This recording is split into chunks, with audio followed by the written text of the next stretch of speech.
Vendredi 6 avril 2018, bienvenue dans votre rubrique Santé. 250 patients ont été consultés gratuitement mardi dernier au centre médical interarmé de Ziguinchor. Des maladies comme le diabète, la bronchite, l'hypertension, etc. ont été décelées à l'occasion de ces consultations qui rentrent dans le cadre des festivités du 58e anniversaire de l'indépendance du Sénégal. Écoutons le médecin commandant Baba Ndiaye, médecin-chef au centre médical interarmé de Ziguinchor, au micro de Eva Sagna. Cette activité de consultation médicale gratuite s'inscrit dans le programme des activités marquant l'anniversaire de notre accession de la fête nationale, l'accession à l'indépendance de la fête là.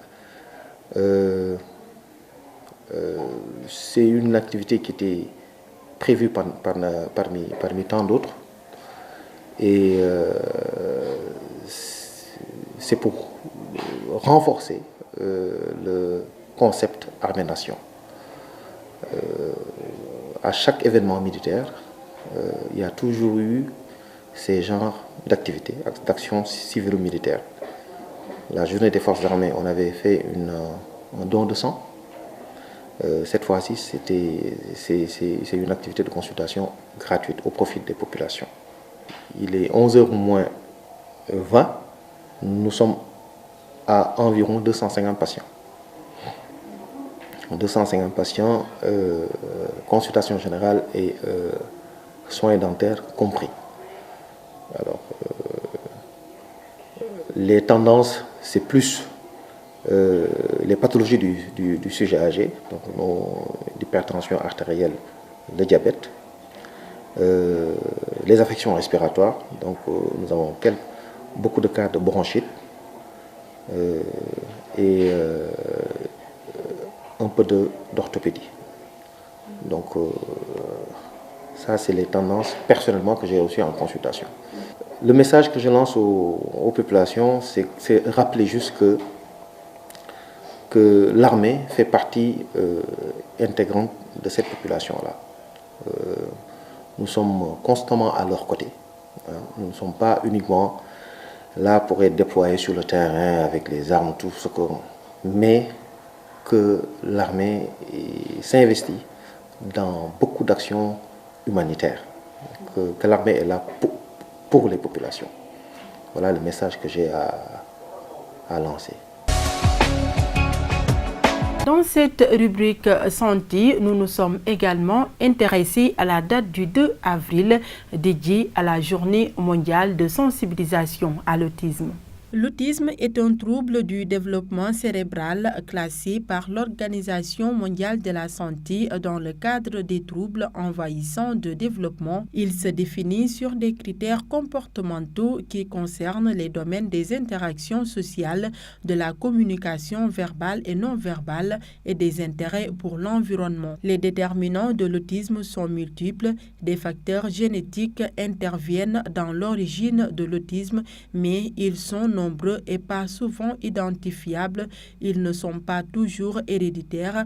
Il est possible qu'ils interagissent avec des facteurs d'environnement comme les substances toxiques ou certains agents infectieux. Les personnes avec autisme ont une façon d'être et de réagir souvent différente de la majorité des individus du fait de particularités de fonctionnement qui touchent différents domaines. Les personnes avec autisme ont souvent une réactivité sensorielle excessive ou au contraire très faible, hypersensibilité au bruit par exemple, grande tolérance à la douleur. Cela peut rendre leur adaptation au monde qui les entoure très difficile.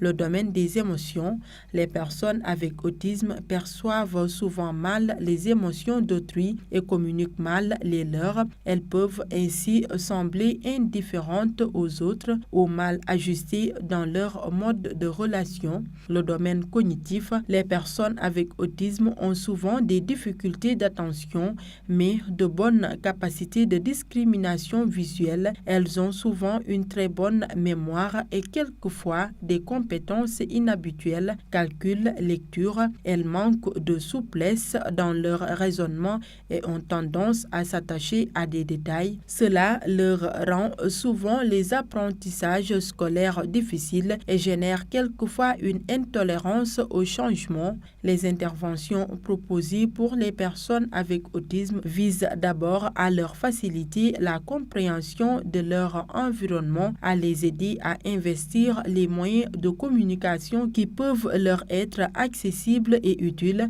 à les ouvrir au partage des émotions et des activités, à leur permettre d'accéder aux apprentissages correspondant au meilleur de leurs capacités. Il reste aujourd'hui très difficile de guérir de l'autisme, mais les objectifs visés le seront d'autant mieux que les interventions seront plus précoces et plus ajustées, mais aussi plus cohérentes et coordonnées. C'est tout pour aujourd'hui. Rendez-vous est donné la semaine prochaine, mais d'ici là, prenez soin de vous.